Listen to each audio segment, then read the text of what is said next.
we sit upright,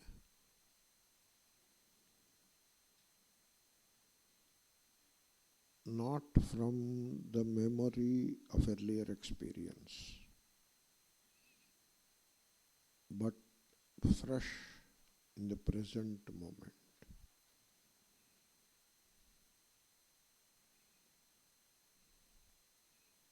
Which means we are not sitting upright one more time.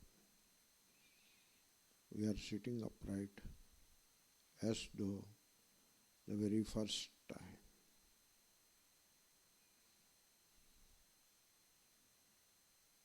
It's all about memory. Without memory, it is the first time you are sitting upright.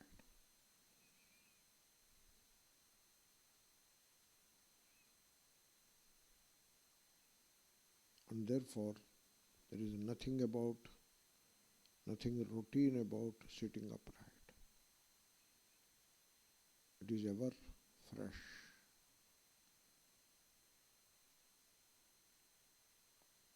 Helps the body to lose some of its laziness, lingering laziness. Helps the mind become quiet and makes myself very alert.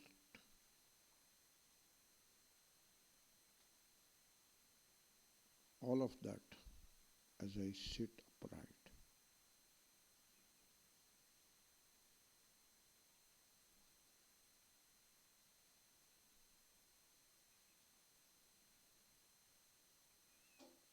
I abide as I am in the heart.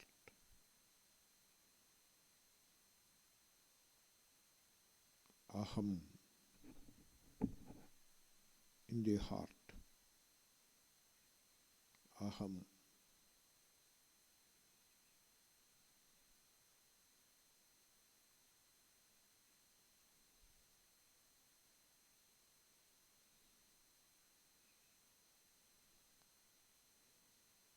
Let us explore the I amness. I am.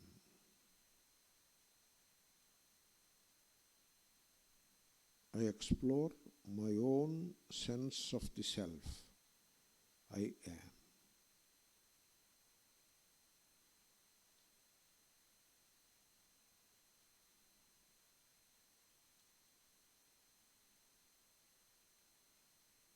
You may notice the sense I am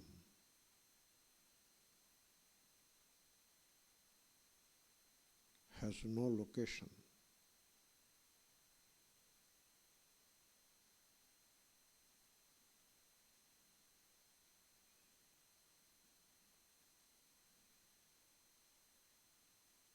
You examine. I am suggesting, and you examine. The sense I am has no location.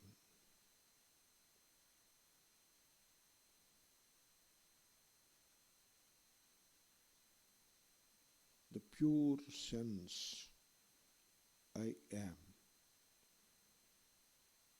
has no location.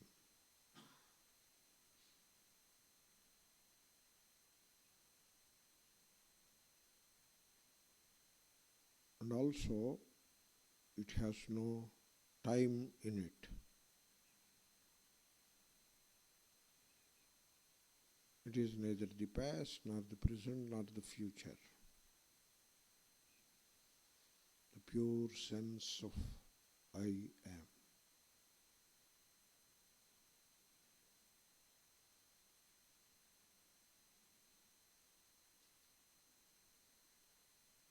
Aham.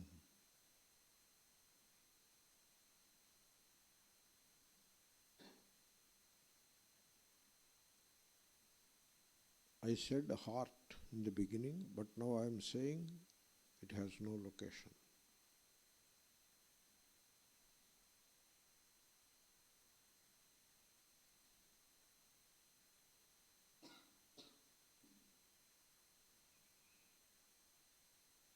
you may notice as you abide as the I am,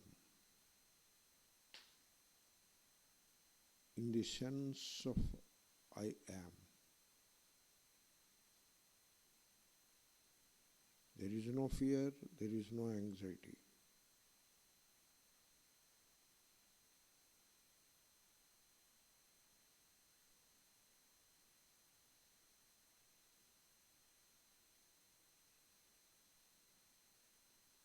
Because there is no time.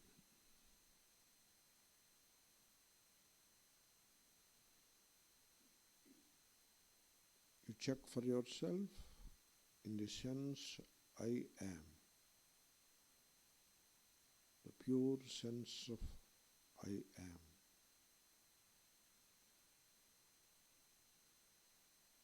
There is no fear, there is no anxiety.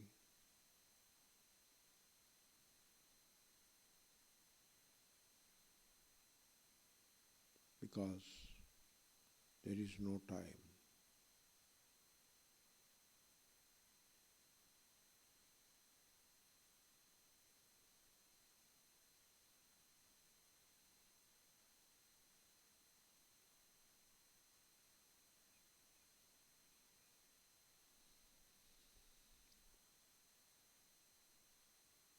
I am.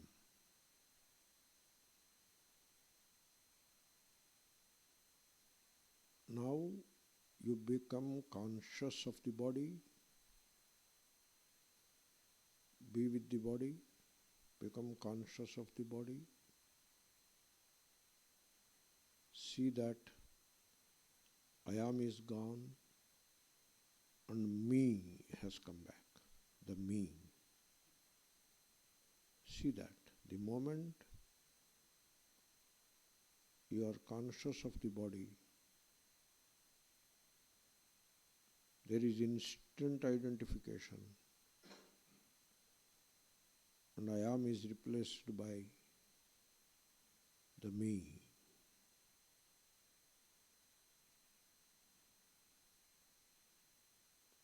And at once there is an element of anxiety in that me. You notice all that. Conscious of the body, at once identification, which gives rise to the me, the person, and at once there is anxiety, undefined anxiety,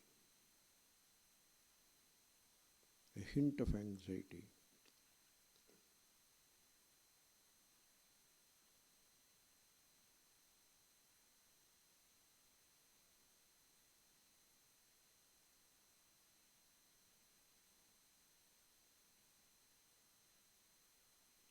The me, the person, is always anxious.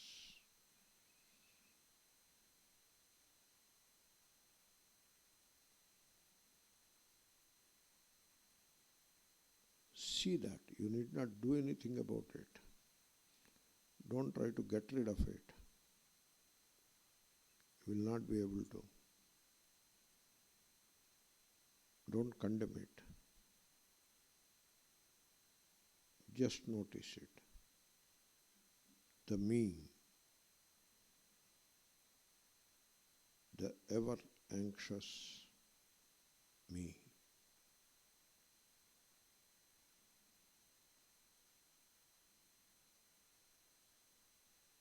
Now you abide again in the heart as I am.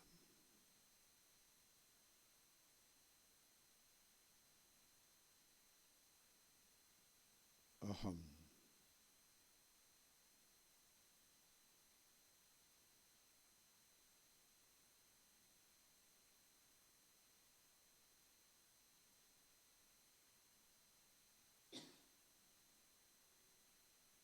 which is timeless.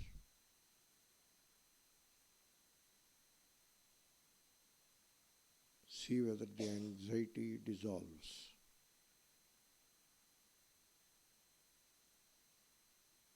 There is no fear, there is no anxiety in I amness.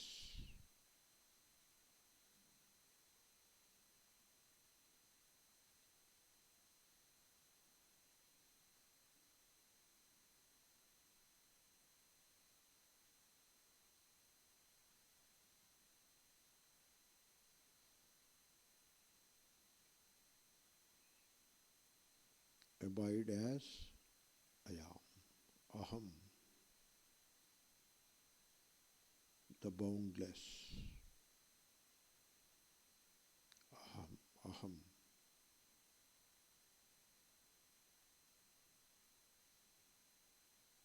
The spaceless and the timeless, aham.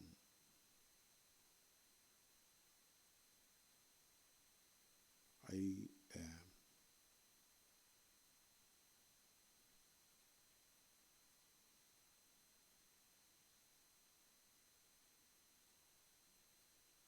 Make it a mantra for yourself.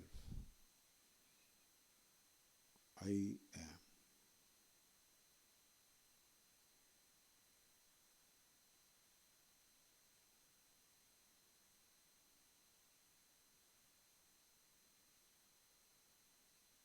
Ahamasmi. I am.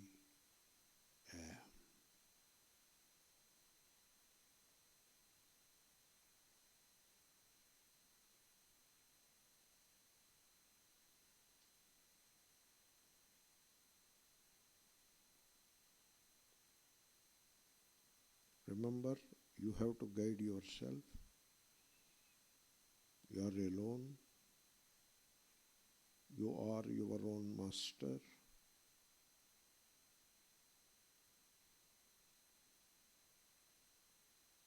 Hold on to I am. Aham.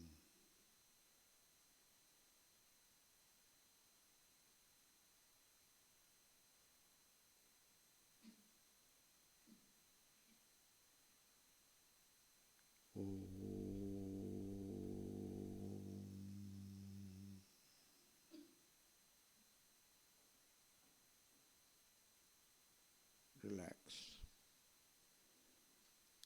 Sit at ease and relax.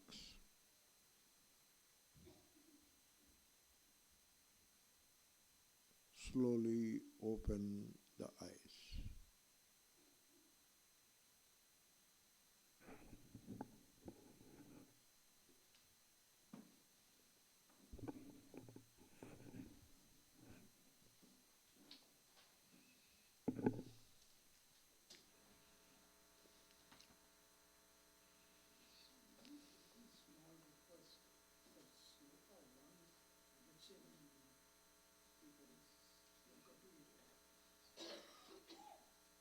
Om Shri Gurubhyo Namaha Harihi Om Shruti Smruti Alayam Karunalayam Namami Bhagavatpada Shankaram Tapobhihi Kshena Papanam Shantanam Vitaraginam Mumukshunamapekshyoyam Atma Bodho Vidhīyate. Padachedam. Tapobhihi Kshena Papanam Shantanam Vetaraginam Mumukshunam Apekshyaha Ayam Atma Bodha Vidhīyate. Bodhonya sadhanebhyo hi Sakshan mokshaika sadhanam Pakasya vinivartayet Vina moksho na siddhyati. We finished that verse. I have a question. Being impatient, this is from yesterday. Being impatient by nature and often rushing to understand and solve a problem. The question continues. When you rush to understand, when you rush to solve a problem, you do not understand. Because when you are rushing, there is no understanding. Therefore, I question the statement, okay? You don't say, I am rushing to understand and solve the problem. Don't say that. You say only this much. I am rushing to solve the problem, okay? How do I know if I have fully understood a problem? You don't understand. As long as you are rushing to solve a problem, you do not understand a problem. And wait patiently for a solution. That is not what I was saying. So let us examine this issue one more time. The question is a valid question. You see, I am not saying that here is a problem and here is a solution and the solution will come. Have patience. Don't rush for the solution. It will come in slowly. It will come. Have patience. That is not what I am saying. Okay? The question is a valid question because that is how we are trained from childhood. I will examine the question a little carefully because it is a very important question and very well put question also. From childhood, we are trained to deal with problems. That is how we are trained. You go to school and then you enter into a mathematics class. So they first tell you a theorem. And then below the theorem, what you will have? A heading, problems. Right? And then 1, 2, 3, 4, 5, 6, 7, like that, some 10 or 15. And then at the end of the book, what you will have? Solutions or answers. And so the problems 1, problems 2, like that, the problems themselves have a number. And answers 1, answers 2, answers 3, number there. Therefore, I have to find answer for problem number 7 in problems 1. And the answer will be found in answers 1, answer number 7. Okay? This is how we are trained. In the high school, primary school, high school, college, this is how we are trained. I am not questioning that method of education should be changed, etc. I am not an educationist. Okay, I am not looking at that. Whether it is good or bad, I am not looking at that. I am saying this is how we are trained. We are trained to deal with the problems from childhood. This has gone into our DNA, this problem thing, problem, solution. It has gone into our DNA. And we are paying a bitter price for that now. Suppose you do not have a problem. Suppose. Normally we all have problems. Right? Probably a few people are sitting in Vedanta class because they have problems only. If all the problems are solved, then I have to teach chairs and benches. So, there are problems. This is working well, okay? It's only a matter of keeping it in a proper position. This is working well. So, there are problems and problems and problems. You all have problems. I too have my own problems, okay? Generally, we are discussing about psychological problems only. But what about physical problems? I have a feeling you do not have any physical problems. You have psychological problems only. Because what is physical is psychological and what is psychological is physical. Therefore, let us say problems, okay? That mostly covers the psychological problems and includes many of the physical problems also, because many of the physical problems are psychological in nature, okay? So, we have problems in life, and we do not remember when it was that there were no problems. So, in a way, we are kind of hardwired, not hardwired. What is that expression? Hotwired? No. Hotwired? Good. We are hotwired to feel the problems and find solutions. Is it hotwired? Hardwired. We are because heart doesn't hardwired. That is correct. We are hardwired to come out with problems. So problems are there. They are already there. If in case you don't have any problem, you imagine a problem, because that is how we are hardwired and we want solutions. This is how we live our life. We have to examine the life very fundamentally. So this attitude you notice, why there are crossword puzzles in the newspaper? Because when you are without problems, you want a problem to be there. Therefore, pick up a crossword puzzle, get hold of a pencil or pen and try to solve it. And when you go to, you go up in the flight, 35,000 feet you are going, there are no problems. All problems will be there only after landing. In the flight, what problems you will have? Therefore, they used to put a few things. Nowadays, they are not putting. At one time, there used to be Sky Mall. Now they are not putting. So you have to go through the Sky Mall book and then decide which one to purchase and all that. Then at the end of the Sky Mall book, you will have Sudoku and you solve it. So this is how we are hardwired to have problems in life, and we try to find solutions in life. I am not ridiculing or I am not belittling the issue of problems.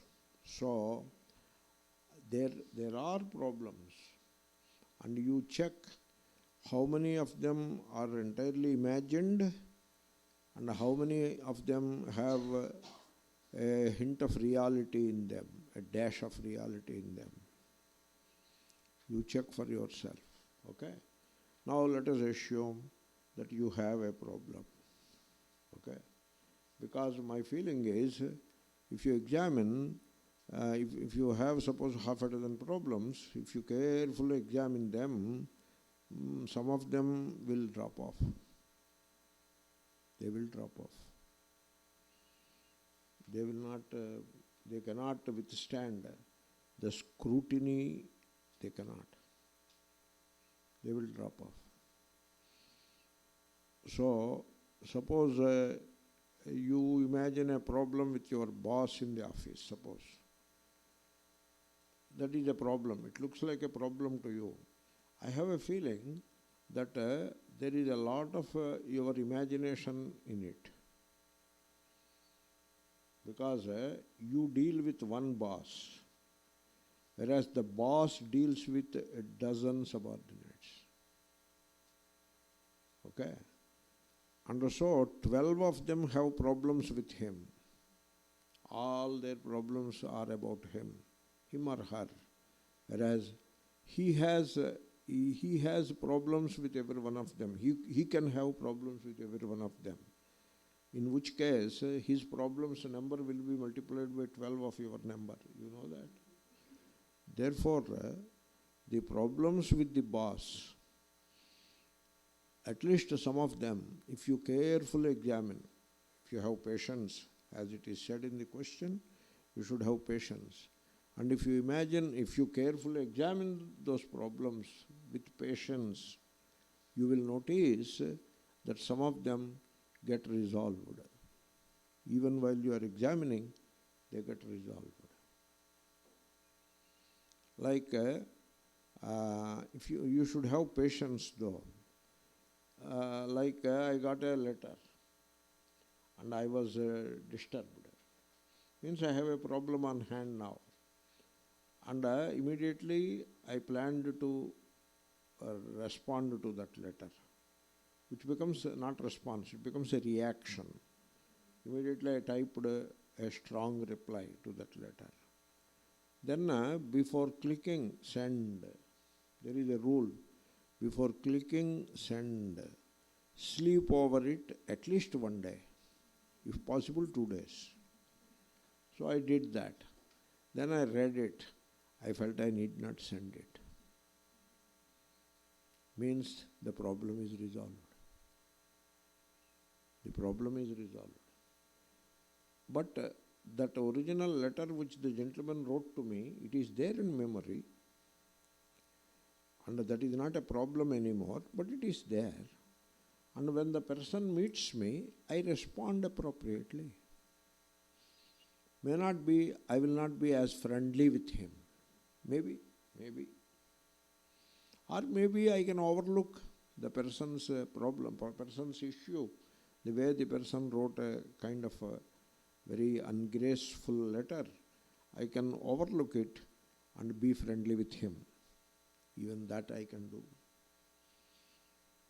Therefore, you need to have patience. With patience, many problems get resolved. With patience. Without patience, you cannot resolve any problem. Generally, in this country, I have noticed about health. In this country means I am comparing with a village in India. Suppose you get a headache. Immediately you have to gulp Tylenol, because Tylenol you keep in stock. And you are waiting for the headache to disappear. It will take some time. The Tylenol has to go into tummy, and the tummy has to absorb all the Tylenol, and it has to go through bloodstream, and there is a thing called bioavailability. So where there is this pathological issue is there, head or whatever, there the Tylenol molecules have to become available, and then it has to work, and then the headache will disappear. You should have some patience. In India, just India means not that India is special. I am saying because I am hovering between the two countries. So in India, in a village, generally they ignore the headache. But if it cannot be ignored, they don't have stock of Tylenol. They wait for the doctor who goes around on a bicycle. He is not a qualified doctor. He is a quack. They call him a quack, not a qualified doctor. He will have something akin to a Tylenol. He will have. Because these are basic things, over-the-counter medicine, some of them he will have. You tell him that you have headache, he will give it a pill to you, and he will go away. You gulp it and keep quiet. And you don't question it anymore. You will wait. And then the headache will go away. So even when it comes to dealing with physical pain, there is a lot of impatience in advanced societies. There should be no hint of physical pain. And if there is a hint of physical pain, it should be immediately resolved. This is not the way to live. You should develop endurance. You take it as a law. Endurance is a noble virtue. You take it as a law. Endurance is a noble virtue. Whether it is physical pain or whether it is the insensibility of the other person in behaving with you, the other person's behavior is not acceptable. He is not sensible in his behavior towards you. There also you have endurance. Endurance is a noble virtue. Patience, endurance. You don't be impatient for a solution. Okay? So that is the first point that we make note. But still, the problem solution equation still stands. I seem to suggest, from what I said, I seem to suggest that there is a problem which is real and there is a solution which is real. Have patience, have endurance, the solution will arrive. That is the way I tried to present it. Okay? But now I want to examine it in further. I want to examine it further. The answer to the problem is not outside the problem. This is how we are hardwired from childhood to look at the problem and look for answer elsewhere. This is how we are hardwired. From the elementary days onwards, this is how we are. And the whole humanity, most of the people, many of us, pursue that kind of an approach. There is here the problem, answer is elsewhere. In space it is elsewhere, in time it is elsewhere. Means in the future the solution is in the future, or in space-wise it is elsewhere. Okay? That is how we assume. That is wrong. Because the answer to the problem is in the problem, not away from the problem.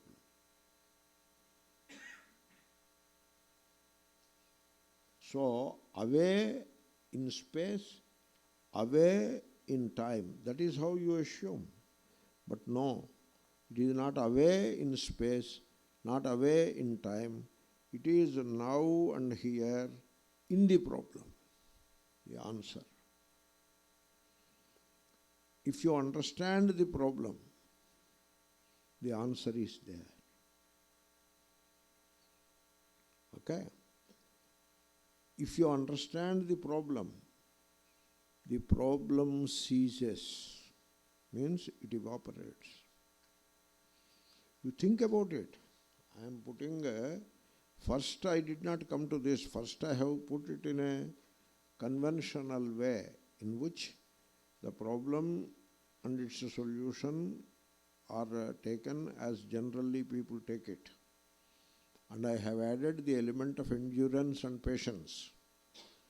But now I am looking at it even more differently, or deeply if you will. I am saying the solution is not outside the problem. Then where is the solution? Solution is in the problem. So how to find the solution? You look at the problem. You understand the problem. By the time you understand the problem correctly, or properly, or completely, the problem is no more a problem. Okay? I will give you an example, a physical example. When you see a snake and know it is poisonous, this is Arizona, you know. So when you see a snake and know that it is poisonous, there is no problem. What is the problem? There is no problem. Is there a problem? When you see a snake and know that it is poisonous, is there a problem? No. You know what to do. You know what to do. If you know what to do, then where is the problem?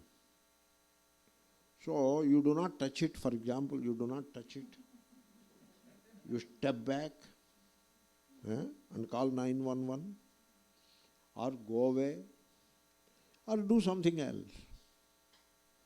Therefore, there is no problem. What is the problem?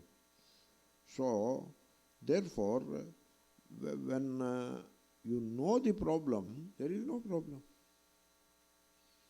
Right? So, you think about it. You see, we must understand the problem. So, how to understand the problem? You should not ask how to solve it. What is the solution? You should not ask. You must understand the problem. You should not be like that high school student who doesn't have patience to read the problem a second time and who is looking for a solution. You should not be like that high school student. So, you must understand the problem. Don't ask how to solve it. You understand the problem. Me and my spouse are fighting. What is the solution?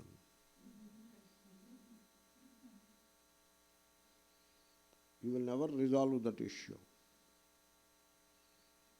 And you want the solution to come from elsewhere, from somebody else.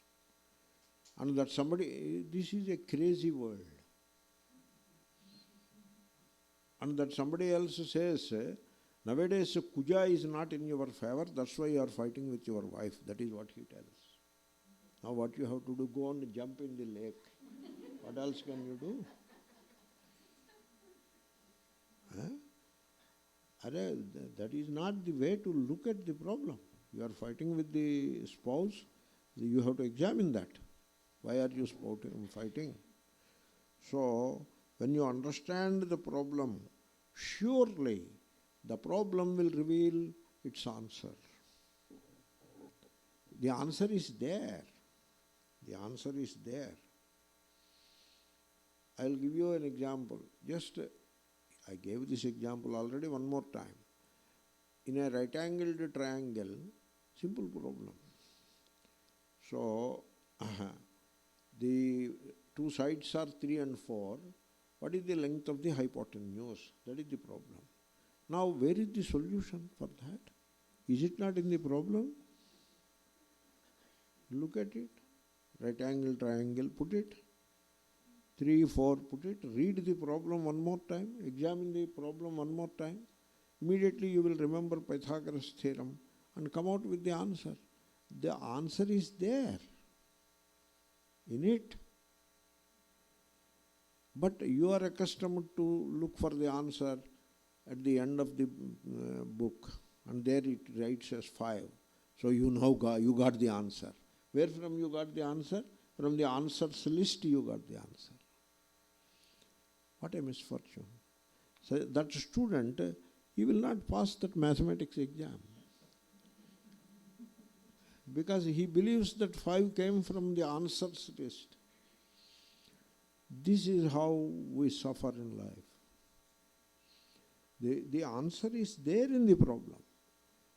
So that means you should have patience, not to wait for the solution to arrive. Not that kind of patience. You may need that also in a given situation, but I am not looking at that kind of patience. I am looking at the kind of patience which makes you to look at the problem more deeply. That kind of patience you have. Look at the problem and allow the problem to reveal the answer. Follow the problem itself.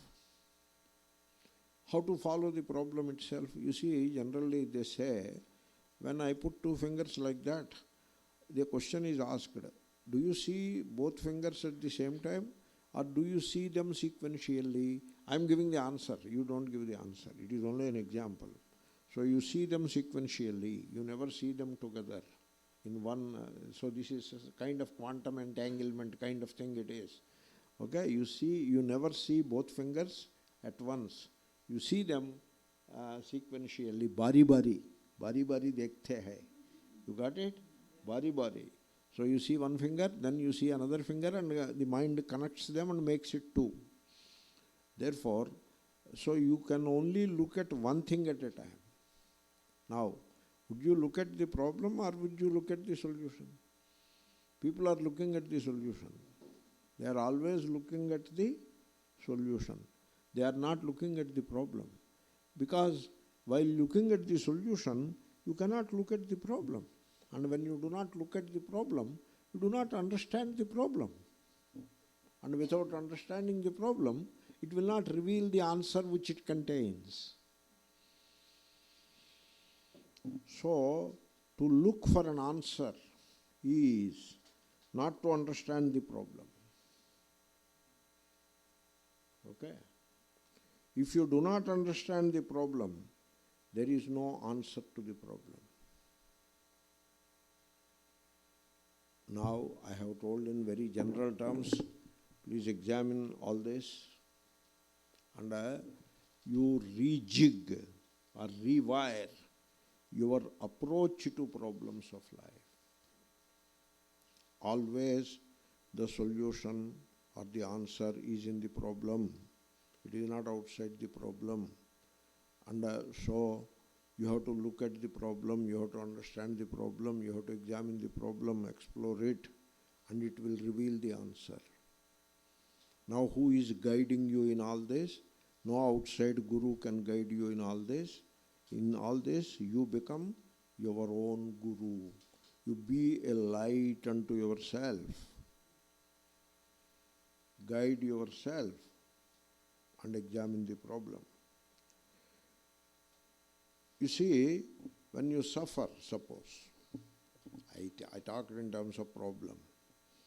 When you suffer, it is not physical pain, you suffer, the psychological suffering. So when you suffer, you seek remedies, palliatives, escapes, which dissipates your inquiry into suffering. Right? Now you are not inquiring into that suffering because you are escaping from the suffering in all kinds of ways. Okay? So I ask you, suppose you are afraid. Suppose you are afraid. You see, in the childhood, I went to a place 1 mile from home to do a work. And by the time the job is finished, it was very dark, evening 8 o'clock. And between that place and my house, there is a distance of 1 mile. For me, 1 mile is not an issue. We used to run. Children, you know. But only I had one problem. In this 1 mile distance, closer to my house, after half a mile is passed, or 3/4 mile is passed, there is a huge mango tree by the side of the road. And there is a demon on that mango tree. That demon is a woman also. You know the gender of all the demons are feminine in India.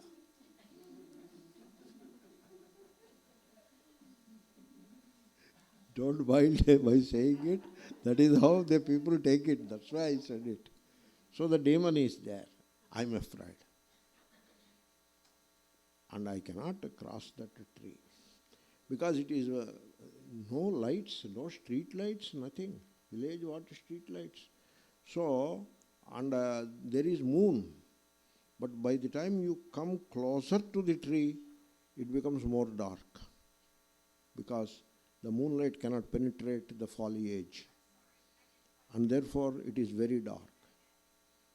And I cannot cross that tree. So I slept in somebody's house. And next day morning, early morning, I came home. Because morning the demon will go away. My mother asked me, why you did not come in the night? No, I slept there. Why? I was afraid of the demon. Then she told me, Arey fool, you should think of Hanuman. And she asked me to learn Hanuman Stotram. Okay? And I have recited Hanuman Stotram. Now, you see, my mother, she was innocent and illiterate. She told me something what she knew. But I am asking you, is that a solution? No, it is not a solution. It appears like a solution. I am not against Hanuman. I am not against Hanuman Stotram also. I always recite it. Hanuman Jalisa is my favorite, okay? If you have interest, please go for it. So please don't misinterpret what I am saying, okay? So I am not saying anything about Hanuman Jalisa or any such thing.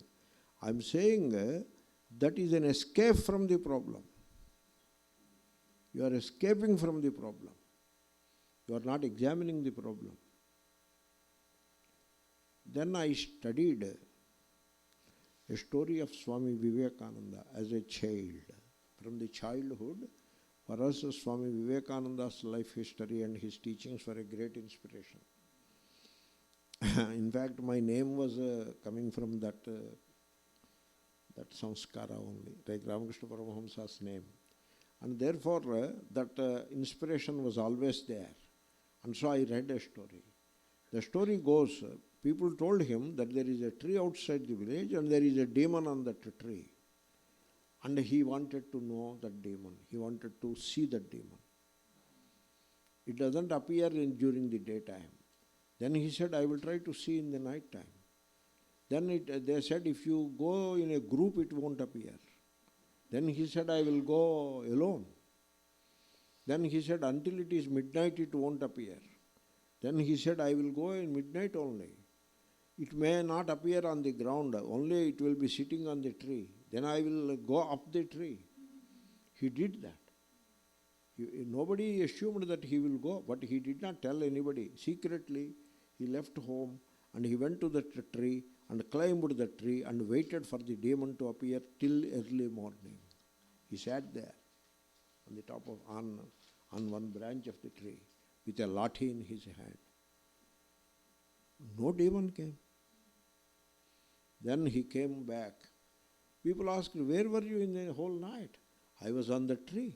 Oh my God, you were on the tree. What happened to the demon? There is no demon.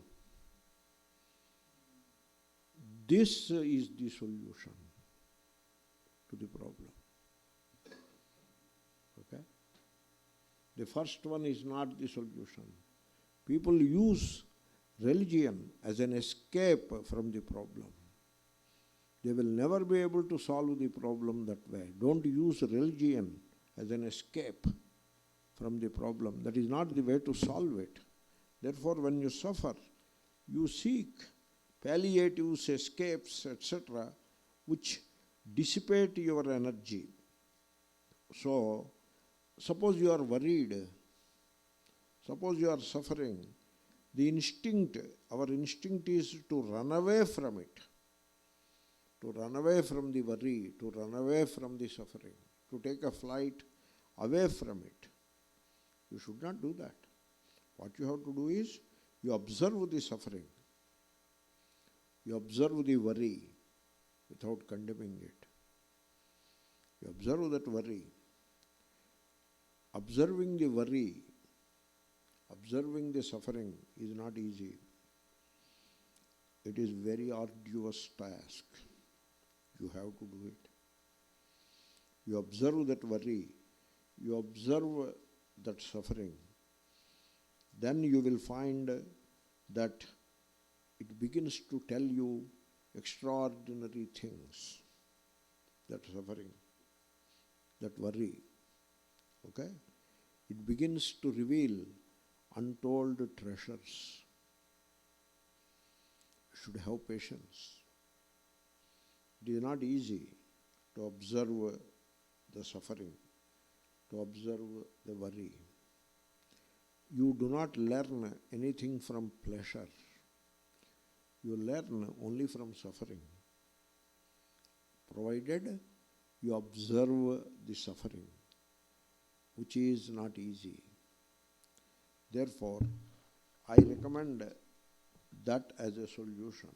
So, I have carefully explained this question because the question is very general, problem versus solution.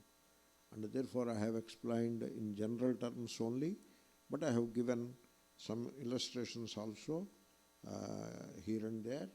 You examine this issue further. Okay? That question is over. And before I have spent some time on this question, I decided to spend some time on this question because this concerns our life. It is our day-to-day life, it is. And it can have an impact on our lives. Therefore, I have examined it that way. Now one more question is there with me. I will come to it. So, but now I am moving in the text also. I have to do the text also. So let us say the verse. Avirodhitayā karma nāvidyāṃ vinivartayet Vidyāvidyāṃ nihantyeva tejastimirasaṃghavat. So we have said earlier, we want moksha. You see, the way he proceeds, do you want moksha? Is that what you are seeking? Then come for Atma Bodha. If that is not what you are seeking, have a good day. Okay? But if you are seeking moksha, please come for Atma Bodha. That is first verse. Why should I come for Atma Bodha if I seek moksha? Because bodhaha, understanding, is the only way for moksha. Like fire is the only way to cook. Okay? You see, there is an old lady. She used to prepare food and simple food and eat. Then there was a vagabond. His tummy was empty and he wanted food. He did not have food. He did not have money also because he is a lazy guy. So what he thought, he will dupe this old lady. She has rice and other things, and he will dupe her and get food from her. So what he did, he went and asked, Amma, how are you, old woman? How are you? She was very happy that he asks, so can I do any service to you? No, I am doing okay. No, I want you to taste tonight patthar ka pulao. Means, so how to translate it? The stone pulao. Pulao is biryani, pulao, these things you know. That rice dish it is. Rice, vegetables and some nice spice also added to that. And that is cooked rice. And that is called pulao. And pulao is made of rice, raw rice, and you cook and make it pulao. Pulao or biryani. But he says, patthar ka pulao. She was surprised. Stone pulao. Oh, is there such a dish? Yeah, it is there. But what kind of stone it is? Very special stone. I have it. So he pulled out of his pocket 3 stones, very soft, very not rugged kind of stones, very smooth stones. 3 of them he pulled out, of different sizes. So can you make pulao with those 3 stones? Yes. Let us do it, and we both share. Yes, we both will share. Okay. Okay. Bring a vessel so that you can cook pulao enough for 2 people.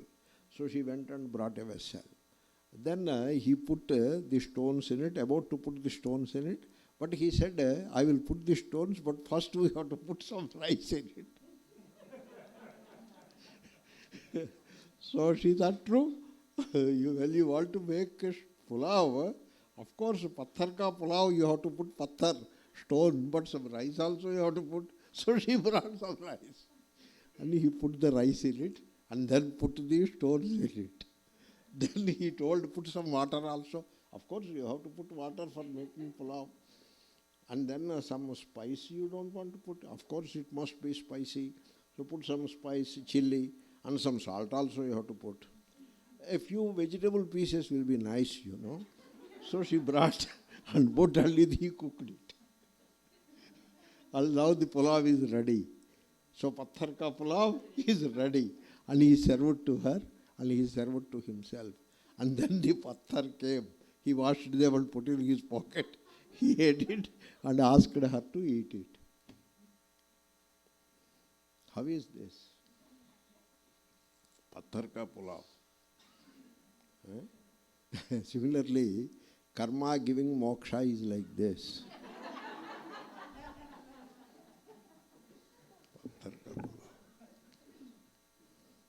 Karma karo.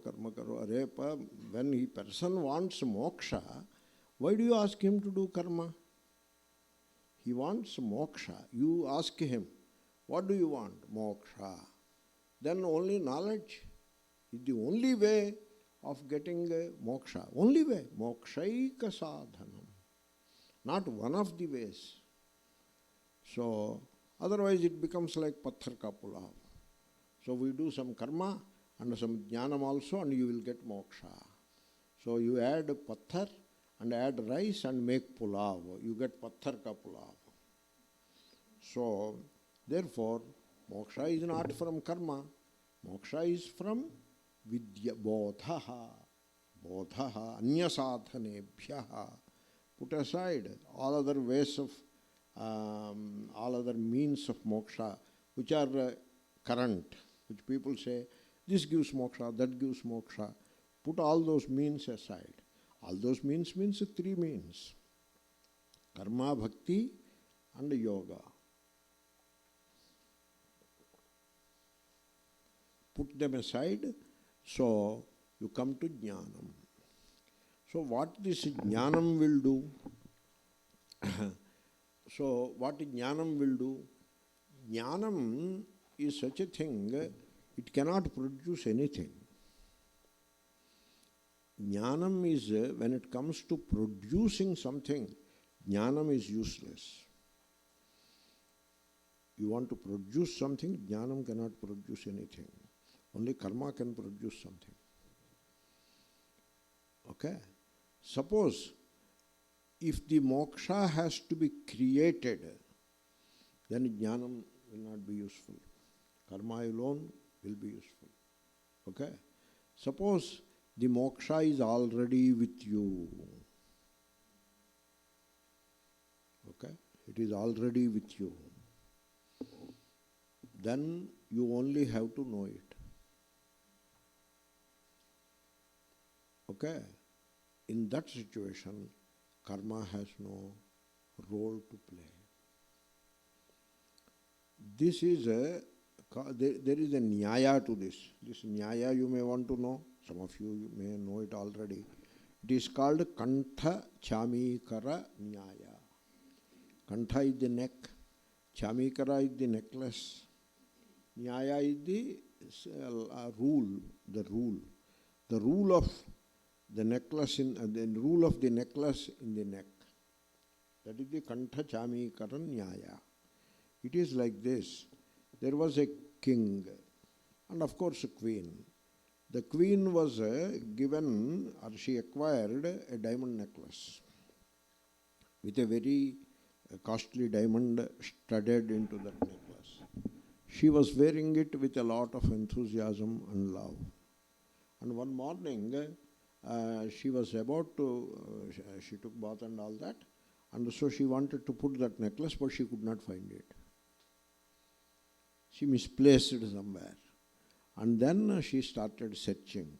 When she was searching, all her maid servants will be there.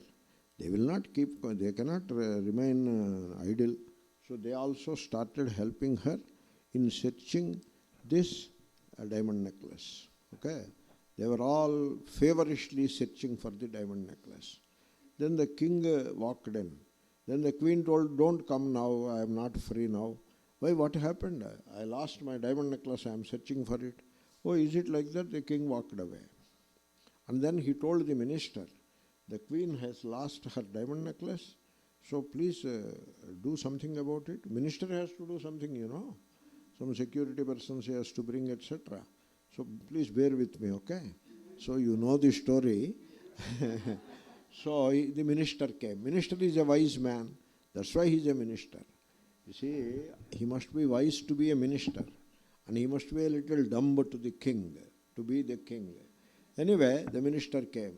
He looked at the queen and also the maid servants, and he understood the problem immediately. And he told, Emma, why are you searching so much? All drawers pulled out and put back. I lost my diamond necklace and I am searching for it. Then what he tells, please pay attention. He tells, you stop the search. Maids also stop the search. Then they all asked one question. How will we get if we stop the search? When you lose a thing, you have to get it back, you have to search for it. How will you get if we stop the search? Then the minister said, do you believe in my word or not? Do you have Shraddha in my word or not? The queen said, yes. We have Shraddha in your word. You proved to be right in many situations. You are a very wise minister. I have Shraddha. So I am stopping the search. Hey maids, you stop the search. Okay, you put your hands like this, because you are not searching now. So she put her hands like that. Then he said, you raise your right hand. She raised. Put it in your neck. For what? You do what I say. She put in her neck. what do you find? I find something, you see what is that something? That is the necklace. You got it? This is Vedanta. The entire Vedanta is included in this story. This story, that name is given by Bellankonda Ramaraya Kavi in his Gita commentary. Okay? Kantha Gata Chamikara Nyaya. The rule of the necklace which is already present in the neck of the queen you add. Moksha is what you are seeking, and it is already with you. Therefore, now karma will not be useful at all. In fact, karma will come in the way.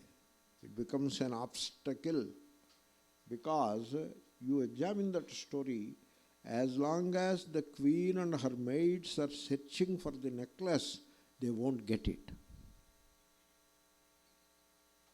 Therefore, to get the necklace, the precondition is stop searching. Okay? Now, you have to understand, the precondition for moksha is stop working for moksha. It is like sleeping, sir. What is the precondition for sleep? Stop working. Oh, you mean stop working on the computer and start working for the sleep? No. That is not what we mean. When we say stop working, we mean we are not interested in computer work and all that. That is not what we are saying. What we are saying is stop working for the sleep. Then how will I get sleep? You know the answer. Okay? Therefore, Shankara is making a very cardinal statement, a cardinal principle. Karma will never eliminate your ajnana. Karma will not give you the moksha. Only jnana can give you moksha. He said it earlier. Bodhaha. Jnana, understanding alone, can set you free. Really, I am saying very really. I don't know how I can convey my seriousness of what I am saying, but I am telling you, only understanding will liberate you. Only understanding. Don't confuse the understanding with karma. Don't confuse it. We are not saying you sit in a corner like a statue without doing anything. That is not what we are saying. That is not. Did the minister told the queen not to do other things? Not to do daily chores? No. He only said this much. Stop searching for the necklace. Only that karma you stop. Because the karma of searching for the necklace becomes an obstacle for finding the necklace. Because when you search outside of outside, whereas it is in you. Therefore, what you need is, what is the queen should need to get her necklace? What she needs? She needs to know. That is what she needs. She needs to know that the necklace is in her neck. That is what she needs. She needs to know. So to know that the necklace is in her neck, she has to stop searching for the necklace. As long as she continues to search for the necklace, that action, that activity cannot eliminate her ignorance. Therefore, she should stop searching for the necklace and examine the ignorance of her necklace. How come I don't know that the necklace is in my neck? So she has to check her neck and find the necklace. Anyway, I pulled the story enough. So the point is, you need bodhaha, understanding you need for moksha. And the understanding cannot be produced by karma. Okay? Why not? Why not understanding cannot be produced by karma? Why not? Because, you see, understanding is already in you. Moksha is in you. Understanding of the moksha is in you. You see, this is a very tricky thing. You are the Atma, right? Another name for Atma is moksha. Okay? And another name for Atma, which is moksha, is understanding yourself as the moksha. You got it?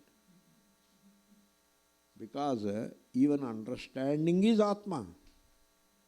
Moksha is Atma. And therefore, understanding Atma is moksha, and understanding itself is Atma. Jnanam, mokshaha. These are paryayas for Atma. What is Atma? That is mokshaha. And what is Atma? That is jnanam. What karma will do now? How come we don't feel it? If you are free, moksha, why don't you feel it? Why don't you feel that you are Avacchinna bhasate? This is part. It is sitting before me and I am able to see it.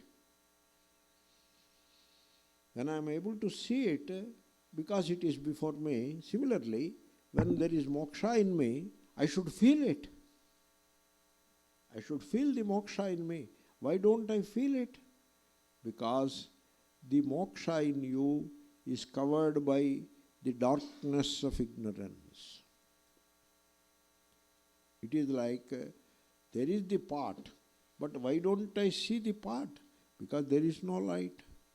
You are standing in a dark room and there is a pot there.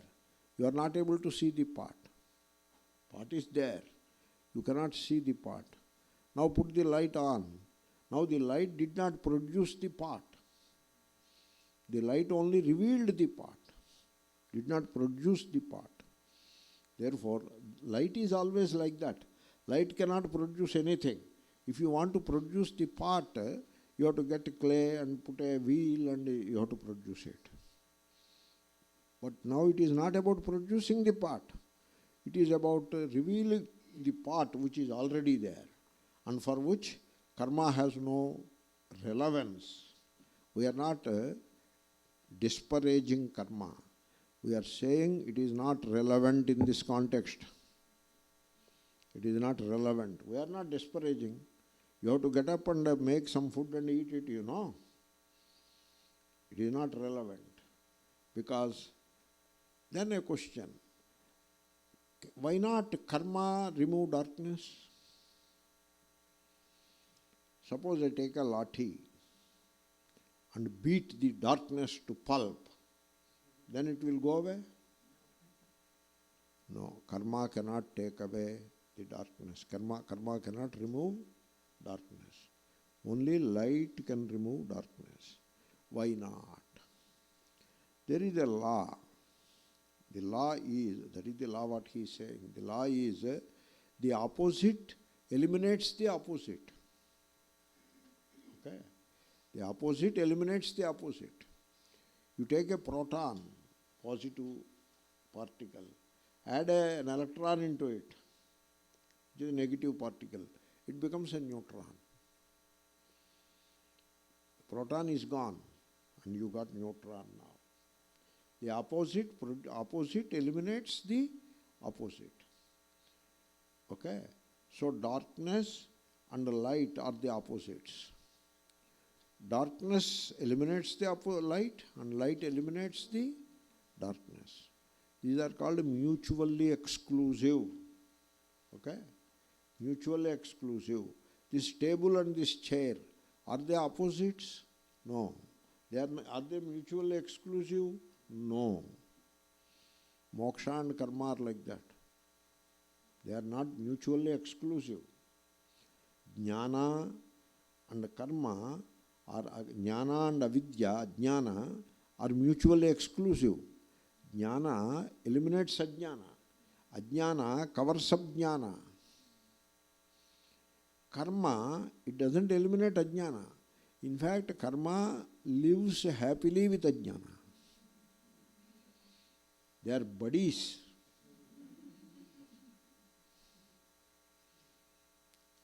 to the point that in Upanishad, karma is pointed out by using the word avidya.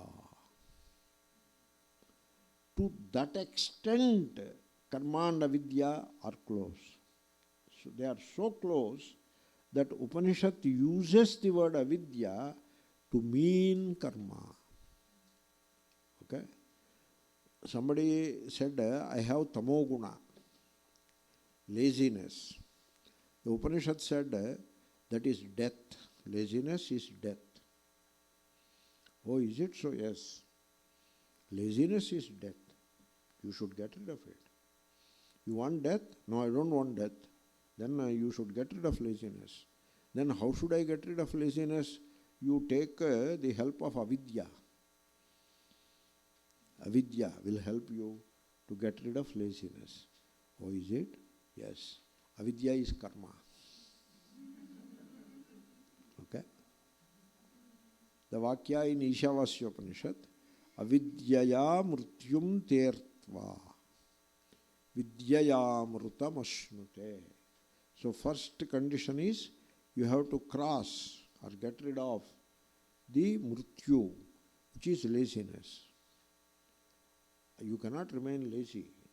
You cannot. Laziness, when the organism is lazy, you see, suppose you want to run a marathon, 10 miles marathon. Will you have a heavy breakfast and start it? You start the marathon on an empty stomach because you need the body and the mind in full condition to finish the marathon. And when you fill the food, the body and mind, the organism becomes dull. Therefore, the dullness of the organism, the laziness, it doesn't help you. You have to overcome it. How to overcome? Get up and run. Karma, karmana. So instead of saying karmana, mrityum tertva, the Shruti says avidyaya mrityum tertva. There look at the bhashya, avidyaya karmana. Therefore, karma cannot eliminate avidya, because karma happens to be the buddy, close ally of avidya. Then what can eliminate avidya? You have to look. What is the opposite of avidya? You have to look. Bring in that. That will eliminate avidya. Okay? You see, suppose you want to take out Congress party from power, then what you have to do? You have to bring in BJP. Something like that. You bring in SP and hope for eliminating Congress from power, it doesn't work because they work together, they are together. You have to bring in BJP, then only Congress party is out of power. When BJP walks in, Congress is out of power. It works like that. It must, I just said some example, the point is, it must be opposed to each other. They must be opposed to each other. It must be like Democrats versus Republicans. That is how it works. Therefore, if you want to bring in karma, that will not eliminate the ajnana. And without eliminating ajnana, there cannot be bodha. And without bodha, there cannot be moksha. Because bodha happens to be the only way of getting moksha. That is what he says. These are very fundamental issues, you know. So what is this avidya? Which can be eliminated only by vidya, not by karma. Because karma is not opposed to avidya. What is this avidya? You have to examine that. So, let us say, the sentence padacheda, let us say, Avirodhitayā karma na avidyāṃ vinivartayet. That is one sentence, like a law.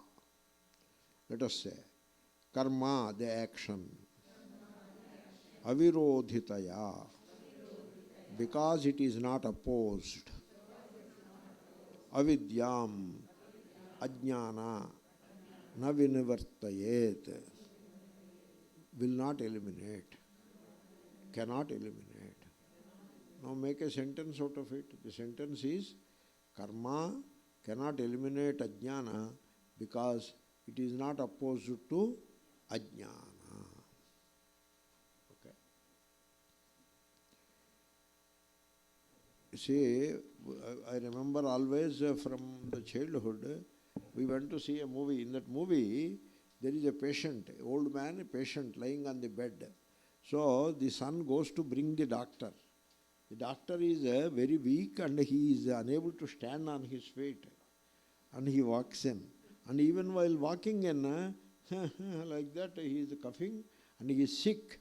The doctor, he walks in. He doesn't carry his bag. Somebody carries his bag. The doctor comes to the close to the bed and somebody puts a chair there. And he falls into the chair. And then he picks up his breath and then asks, where is the patient? So he is the patient. Okay. But then he is the doctor. So the patient is, he looks at the hand of the patient and tries to find the pulse, etc. And then he gives a medicine and goes away. This is the comedy scene in the movie. This is the comedy scene. So karma, with karma you try to eliminate ajñāna is like that. So the doctor must be hale and healthy. Then he can eliminate the illness from the patient. If the doctor himself is a patient, how can he eliminate illness from the patient? Therefore, karma itself is darkness. How can it eliminate the darkness of ignorance? So, okay, then you are disparaging karma. Appa, I am not disparaging karma. In the context of ajñāna, karma cannot help you. You see, a Mahatma, he was teaching Vedanta to his students, a few of them. He asked me, these students, they should have adhikara, the eligibility they should have, they must have sadhana in their life. And so, what sadhana you recommend? He asked me. Then I asked, what sadhana you are making them practice? What sadhana you are putting on them as of now? He said, I make them go through a lot of karma. That is the sadhana I gave them. I said, that is not the right sadhana. They will do the karma and their ajñāna remains in place. They are never prepared for understanding the self. Because karma is not the sadhana. Oh, is it? Yeah. Then what sadhana should I push them through? I told, you go to sadhana chatushtaya of Shankara. You are a teacher of Vedanta, you know what is what. There is sadhana chatushtaya. Look at the sadhana chatushtaya. 4 of them. See whether any element of karma in all that. Viveka, vairagya, shamadamadi, mumukshutvam. Where is karma in that? There is no karma in it. You develop these 4 qualities, you are ready for Atma Jnanam, which gives you moksha. This is Shankara's scheme. You do karma, that brings something chitta shuddhi. That scheme, that is not Shankara's scheme. That is not Shankara's scheme. Then what is karma yoga? Karma yoga is not karma. Karma yoga is not karma. Karma yoga is jnanam only. Yoga always is jnanam. Yoga always means jnanam. Karma yoga is jnanam. Bhakti yoga is jnanam. Jnana yoga is also jnanam. That's why it finds a place in Gita.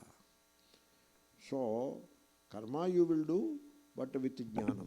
Means that doesn't mean whatever karma you are doing, now you will do it with jnanam. That is not the meaning of it. That is not the meaning of karma yoga. By the time you understand karma yoga, you know what happens? Most of the karmas will drop off. That is karma yoga. They think that karma yoga is doing karma with jnana. So, no, that is not karma yoga. Karma yoga is, by the time you understand karma yoga, 97% of the karmas that you are planning to do will vanish. Therefore, the point, the first line we have seen today, evening we will finish this verse. The point is to eliminate ajnana. Why should I eliminate ajnana? Because you need bodhaha, jnanam. Therefore, you have to get rid of ajnana. Then let us work on that. It is not work that eliminates ajnana. Because work is not opposite to ajnana. Karma is not opposite to ajnana. Therefore, karma cannot eliminate ajnana. Then what will eliminate ajnana? Take the example of light and darkness. Tejastimirasaṃghavat, he is saying. Light and darkness. You don't drive away darkness with a lathi or with a gun. Or by doing judo. That is not how you push away darkness. You put the light on. That is the only way to get rid of darkness. Therefore, Atma Jnanam has to come in and eliminate ajnana. That is moksha. Very simple. Not a rocket science. Very simple. But I took my time to explain, to put the things in the proper perspective. Then we have to examine some important issues. So if it is not karma, then what is that jnanam that you are talking about? How it eliminates ajnana? And what is ajnana in the first place? To eliminate ajnana, you should understand ajnana. Again, you have come back to that point. Like to get rid of problem, you have to understand the problem. Now ajnana is our problem. So let us stay with ajnana for some time and understand this ajnana thoroughly. He'll come back. Purnamada Purnamidam.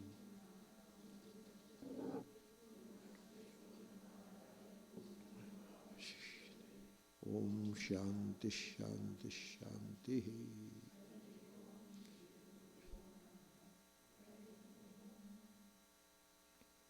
How is the sound today?